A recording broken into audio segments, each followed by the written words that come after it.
Today, we're talking to the entrepreneurs, the business owners who are looking at what could be next, right? You've already mastered the art of building a business. Maybe you built a few now, and it's time to master the art of building wealth beyond your business.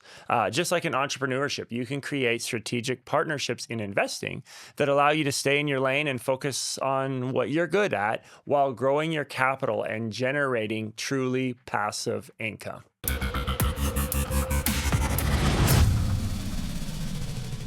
What's up, everyone? This is Aaron here. Welcome to another episode of Own the Exit. Today, we're going to talk a little bit about entrepreneurship, building your business, building your wealth, building your cash flow, but then starting to diversify it and starting to put it into other ventures, other investments, where you can still stay in your lane, you can still play to your strengths, but you can be diversified outside of your primary business.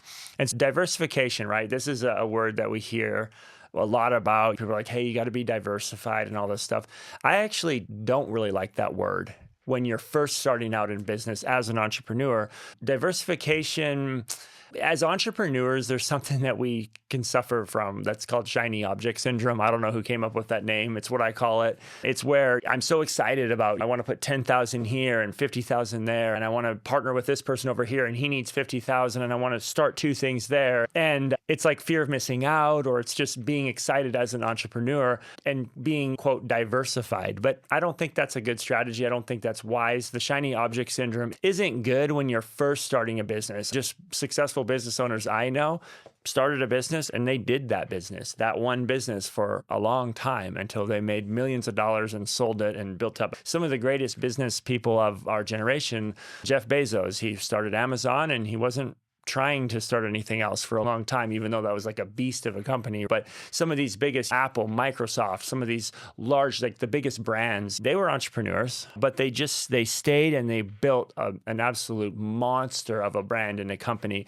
because they didn't diversify in their primary business. And a couple of things I wanted to talk about today is when you're first starting out, you don't necessarily want to diversify. You want to stay in your lane until you get to a certain point where you do have some stability in your business. You do have some cash flow. Your business is not going to cease to exist, right? You feel like you've gotten past the first 2 years in a business is where you're like teetering on the edge a lot of times. Is this even going to work? You're past that. You've got a successful business. And so now you can look, okay, is it time to diversify now? Is it time to start taking some money out of this thing, out of my primary business and putting it at the beginning? I said, hey, 10,000 with this guy, 50,000 with this girl, start this thing. You don't necessarily have to go crazy and do all of that yourself. You can still stay in your lane and do what has brought you that success, right? Why go outside of that? If you've generated that success and you've become an expert and you become a leader in that lane, that's where you made all your money. So you don't necessarily have to go recreate that all over again.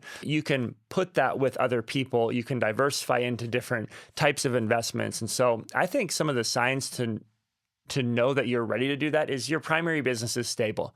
And your primary business doesn't necessarily need any more of your own investment into it. Because when you're starting a business, you have to put everything into it, your time, your energy.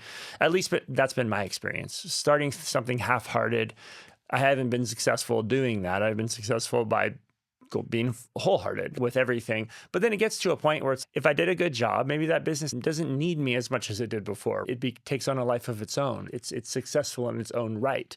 And so then maybe it's time to diversify. Maybe it's time to take some of that cash flow, put it into other places for safety too. If something happens to your main thing, you don't want all your eggs in that basket. You do at the beginning because I'm like, I don't have any eggs, right? I've got like one egg in one basket. But then as you grow that, it's like you can start to diversify into other things. And so how do you diversify? I think there's kind of two ways.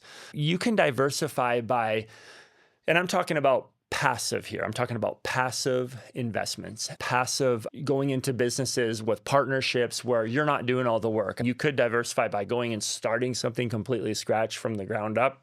Entrepreneurs do it all the time. That's not necessarily what I'm talking about, though. I'm talking about staying in your lane in the thing that made you successful and then passively beginning to divert some of that money into other things. And so there's two ways that I see that you can do that. And I've done both of these, where number one, You can find other operators or other entrepreneurs or other people that are starting a business industry or within your area of expertise, and you can partner with them financially.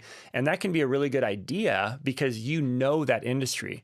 If you're a real estate guy and you know all the ins and outs of industrial real estate and you've done it actively and you've gotten to a point where your business is crushing it, you might go, you know what? I think I might go partner with a couple of these other industrial operators who are getting their businesses going or who have great deals. And I'm going to move some of my money over there. And I'm comfortable doing it because I know that industry so well that I can see if it's a good deal. I can really poke holes in it and analyze it because I know that.